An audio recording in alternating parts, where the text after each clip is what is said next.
போட்டித் தேர்வை எதிர்நோக்கி படித்து கொண்டிருக்கும் அனைத்து மாணவ மாணவியர்கள் அனைவருக்கும் வணக்கம். தொடர்ந்து எங்களுடைய SRM யூடியூப் சேனலை பாருங்கள்.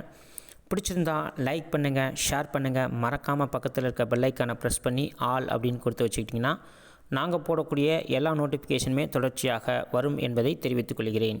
போன ஆடியோவில் ஒரு வினா கேட்டிருந்தேன். அதற்கு ரொம்ப சூப்பராக பதில் சொன்ன அனைவருக்கும் வாழ்த்துக்கள். இப்பொழுது அதற்கான விடைகளை பார்க்கலாம். 15வது நிதிக்குழு எந்த ஆண்டு ஏற்படுத்தப்பட்டது? விடை பார்த்திங்கன்னா 2017 என்பதுதான் சரியான பதில். நிறைய பேர் ரொம்ப சரியாக சொல்லியிருந்தீங்க. சரியாக சொன்ன அனைவருக்குமே வாழ்த்துக்கள். இது டிஎன்பிசியில் ஒரு ரிப்பீட்டடான கொஷின். சரியா? இந்த 15வது நிதிக்குழுவின் தலைவர் யார் அப்படின்னு கேட்டிங்கன்னா என்.கே. சிங் என்பதுதான் சரியான பதில். சரியா? ஸோ கவனமாக பார்த்துக்குங்க ஃப்ரெண்ட்ஸ். இன்றைக்கி நம்ம பார்க்க போகிறது பார்த்திங்கன்னா நடப்பு நிகழ்விலிருந்து ஒரு 35 கொஷின் கொண்டு வந்திருக்கேன். ரொம்ப யூஸ்ஃபுல்லாக இருக்கும். மறக்காமல் இந்த வீடியோவை கடைசி வரைக்கும் ஸ்கிப் பண்ணாமல் பார்த்துட்டு நம்ம கேட்கக்கூடிய வினாக்களுக்கும் பதில் சொல்லுங்கள்.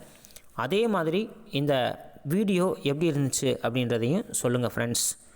வாங்க வீடியோக்குள்ளே போகலாம். கேள்வி எண் 1. இந்தியாவில் எல்பிஜி இறக்குமதியில் எத்தனை சதவீதம் ஹார்முல் நீரிணை வழியாக மேற்கொள்ளப்பட்டது? விடை 54%. இந்தியாவில் எல்பிஜி இறக்குமதியில் எத்தனை சதவீதம் ஹார்முல் நீரிணை வழியாக மேற்கொள்ளப்படுகிறது? விடை 54%. Question number 2. மக்களால் தேர்ந்தெடுக்கப்பட்டு நீண்ட காலமாக பிரதமராக பதவி வகித்திருந்தவர் யார்? விடை நரேந்திர மோடி. மக்களால் தேர்ந்தெடுக்கப்பட்டு நீண்ட காலமாக பிரதமராக இருந்தவர் யார்? விடை நரேந்திர மோடி. Question number 3. உலக அளவில் நிலக்கரி உற்பத்தியில் இந்தியாவின் இடம் என்ன? விடை 2ஆம் இடம். உலக அளவில் நிலக்கரி உற்பத்தியில் இந்தியாவின் இடம் என்ன? விடை 2ஆம் இடம். Question number 4. 15வது நிதிக்குழு எந்த ஆண்டு ஏற்படுத்தப்பட்டது? விடை 2017. 15வது நிதிக்குழு எந்த ஆண்டு ஏற்படுத்தப்பட்டது? விடை 2017. Question number 5. நிதி ஆயோக் எந்த ஆண்டு ஏற்படுத்தப்பட்டது? விடை பார்த்திங்கன்னா 2015 ஜனவரி 1. நிதி ஆயோக் எந்த ஆண்டு ஏற்படுத்தப்பட்டது? விடை 2015 ஜனவரி 1. Question number 6. நிதி ஆயோக்கின் தலைமை நிர்வாக அதிகாரி யார்? விடை நிதி சிப்பர். நிதி ஆயோக்காவின் தலைமை நிர்வாக அதிகாரி யார்? விடை நிதி சிப்பர். Question number 7. 2026ஆம் ஆண்டிற்கான தேசிய வேளாண் மாநாடு எங்கு நடைபெற்றது? விடை புதுடில்லி. 2026ஆம் ஆண்டிற்கான தேசிய வேளாண் மாநாடு எங்கு நடைபெற்றது? விடை புதுடில்லி. Question number 8. இந்தியாவில் முதல் ஆழ்கடல் விலங்குகளுக்கான தேசிய களஞ்சியம் அமைந்துள்ள இடம்? விடை கொச்சி, கேரளா. இந்தியாவில் முதல் ஆழ்கடல் விலங்குகளுக்கான தேசிய களஞ்சியம் அமைந்துள்ள இடம்? விடை கொச்சி, கேரளா மாநிலத்தில் அமைந்துள்ளது. Question number 9. நாட்டில் முதல் ஆழ்கடல் துறைமுகம் அமைந்துள்ள இடம் எது? விடை கேரளா விழுஞ்சம் துறைமுகம். நாட்டில் முதல் ஆழ்கடல் துறைமுகம் அமைந்துள்ள இடம் எது? விடை கேரளா விழுஞ்சம் துறைமுகம். Question number 10. நாட்டில் முதல் புகலிட துறைமுகம் எது? விடை திகி துறைமுகம்,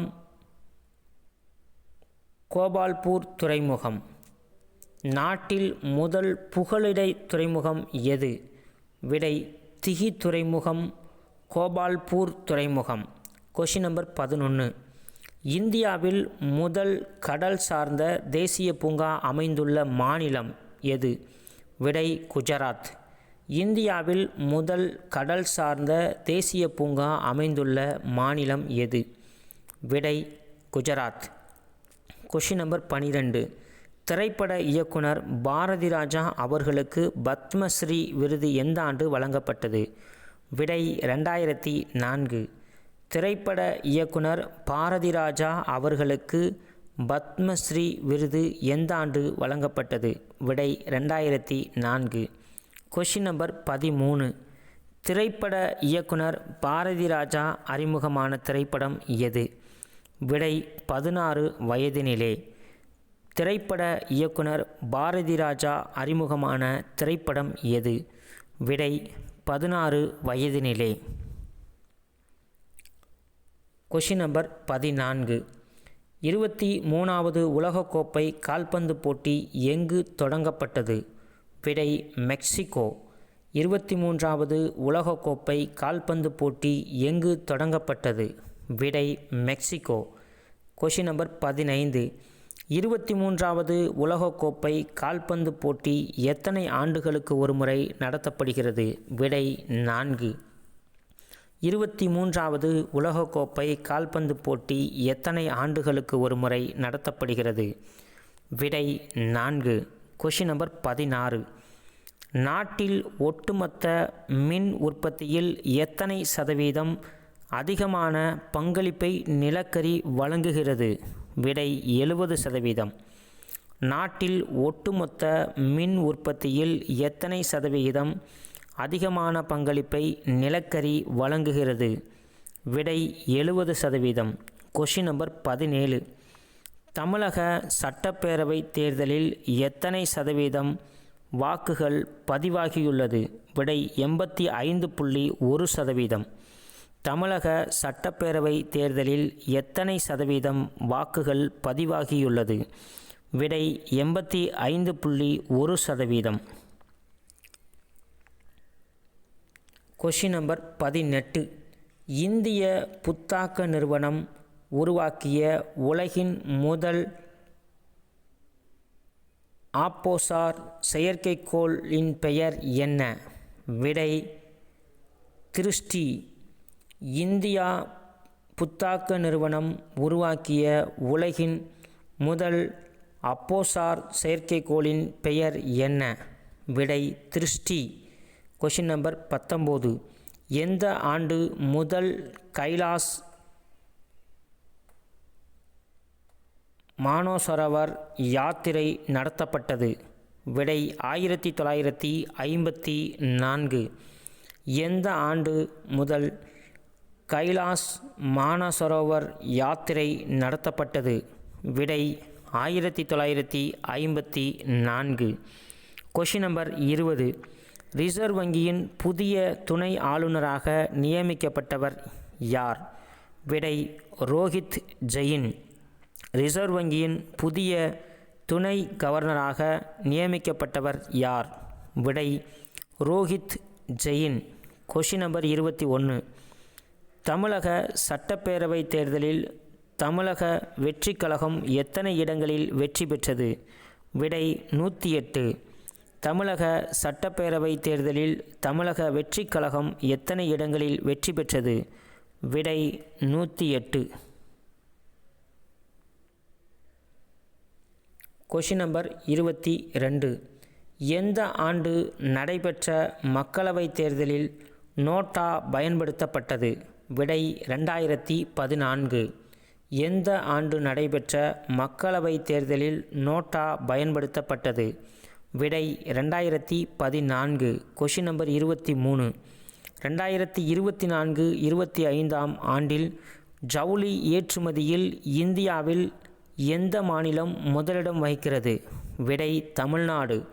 2024-25ஆம் ஆண்டில் ஜவுளி ஏற்றுமதியில் இந்தியாவில் எந்த மாநிலம் முதலிடம் வகிக்கிறது? விடை பார்த்திங்கன்னா தமிழ்நாடு. Question number 24. தமிழ்நாடு ஜவுளி ஏற்றுமதியில் எத்தனை சதவீதம் பங்களிப்பை பெற்றுள்ளது? விடை 21.84%. தமிழ்நாடு ஜவுளி ஏற்றுமதியில் எத்தனை சதவீதம் பங்களிப்பை பெற்றுள்ளது? விடை 21.84%. Question number 25. நார்வே நாட்டின் தலைநகரம் எது? விடை ஆஸ்லோ. நார்வே நாட்டின் தலைநகரம் எது? விடை ஆஸ்லோ. Question number 26. 2026ஆம் ஆண்டில் நார்வே நாட்டில் நடைபெற்ற செஸ் போட்டியில் சாம்பியன் பட்டம் பெற்ற முதல் இந்தியர் யார்? விடை பிரக்ஞானந்தா. 2026ஆம் ஆண்டு நார்வே நாட்டில் நடைபெற்ற செஸ் போட்டியில் சாம்பியன் பட்டம் பெற்ற முதல் இந்தியர் யார்? விடை பிரக்ஞானந்தா. Question number 27. தமிழ்நாட்டின் மாநில விலங்கு எது? விடை நீலகிரி வரையாடு. தமிழ்நாட்டின் மாநில விலங்கு எது? விடை நீலகிரி வரையாடு. Question number 28. 2026ஆம் ஆண்டில் நீலகிரி வரையாடுகளின் எண்ணிக்கை எத்தனையாக அதிகரித்தது? விடை 1364. 2026ஆம் ஆண்டில் நீலகிரி வரையாடுகளின் எண்ணிக்கை எத்தனையாக அதிகரித்தது? விடை 1364. Question number 29. தேசிய கனிம மேம்பாட்டுக் கழகத்தின் தலைமையகம் அமைந்துள்ள இடம் எது? விடை ஹைதராபாத். தேசிய கனிம மேம்பாட்டுக் கழகத்தின் தலைமையகம் அமைந்துள்ள இடம் எது? விடை ஹைதராபாத். Question number 30. கியூபா நாட்டின் தலைநகரம் எது? விடை ஹவானா. கியூபா நாட்டின் தலைநகரம் எது? விடை ஹவானா. Question number 31. உலகின் மிக அதிக பசுமையுள்ளா வாயுக்களை வெளியிடும் நாடு எது? விடை சீனா. உலகின் மிக அதிக பசுமையில்லா வாயுக்களை வெளியிடும் நாடு எது? விடை சீனா. Question number 32. நாட்டின் முதல் AI அமைச்சரை நியமித்த முதல் இந்திய மாநிலம் எது? விடை கேரளா. நாட்டின் முதல் AI அமைச்சரை நியமித்த முதல் இந்திய மாநிலம் எது? விடை கேரளா. Question number 33. அசாம் சட்டமன்ற தேர்தலில் இந்திய தேசிய காங்கிரஸ் எத்தனை இடங்களை பெற்றது? விடை 19. அசாம் சட்டமன்ற தேர்தலில் இந்திய தேசிய காங்கிரஸ் எத்தனை இடங்களை பெற்றது? விடை 19. Question number 34. மேற்கு வங்கத்தில் எத்தனை ஆண்டுகளுக்கு பிறகு திரிணாமுல் காங்கிரஸ் ஆட்சியை இழந்தது? விடை 15. மேற்கு வங்கத்தில் எத்தனை ஆண்டுகளுக்கு பிறகு திரிணாமுல் காங்கிரஸ் ஆட்சியை இழந்தது? விடை 15 ஆண்டுகள். ஃபைனல் கொஷின் பார்க்க போகிறோம். Question number 35. உச்சநீதிமன்றத்தில் முதல் பெண் நீதிபதி யார்? விடை பாத்திமா பிவி. உச்சநீதிமன்றத்தின் முதல் பெண் நீதிபதி யார்? விடை பாத்திமா பிவி. இது ரிப்பீட்டடாக கேட்டிருக்காங்க. ஓகே ஃப்ரெண்ட்ஸ், இந்த வீடியோவை முழுமையாக பார்த்துருப்பீங்கன்னு நினைக்கிறேன். ஸோ உங்களுக்கு எந்த அளவுக்கு யூஸ்ஃபுல்லாக இருந்துச்சுன்ற மறக்காமல் கமெண்ட்ஸில் சொல்லுங்கள். இன்றைக்கி உங்களுக்கான ஒரு ஃபைனல் கொஷின். தற்போது ரிசர்வ் வங்கியின் கவர்னர் யார்? இந்த கேள்விக்கு மறக்காமல் பதில் சொல்லுங்கள். அவர் ரிசர்வ் வங்கியின் எத்தனையாவது கவர்னர் அப்படின்றதையும் ட்ரை பண்ணி பதில் சொல்லுங்கள் ஃப்ரெண்ட்ஸ். நீங்கள் கொடுக்குற கமெண்ட்ஸ் தான் என்னை இன்னும் நல்லா வளர வைக்கும். அதே மாதிரி மறக்காமல் நிறைய ஃப்ரெண்ட்ஸ் எல்லாருமே இந்த வீடியோவை தொடர்ச்சியாக பார்க்குறீங்க. பார்க்குறவங்கள் அனைவருக்கும் நன்றி கலந்த வாழ்த்துக்களை தெரிவித்துக் கொள்கிறேன். எதையும் தாங்கும் இதயம் வேண்டும் என்று அறிஞர் அண்ணா சொன்ன வாசகத்திற்கிணங்க நீங்கள் எல்லாரும் ஒவ்வொருவருமே இந்த வீடியோவை பார்க்கக்கூடிய நண்பர்களாகிய நீங்கள் மறக்காமல் நம்முடைய SRM யூடியூப் சேனலை சப்ஸ்கிரைப் பண்ணி வச்சுக்கோங்க. அப்போனா தான் நம்ம போடக்கூடிய வீடியோவும் தொடர்ச்சியாக வரும் என்பதை தெரிவித்து கொண்டு நான் கேட்டிருக்க கொஷினுக்கு மறக்காமல் பதில் சொல்லுங்கள். அடுத்து நெக்ஸ்ட்டு கொடுக்கக்கூடிய வீடியோவில் இதற்கான விடையும் அறிவிக்கப்படும் என்பதை தெரிவித்துக் கொள்கிறேன். அனைவருக்கும் நன்றி.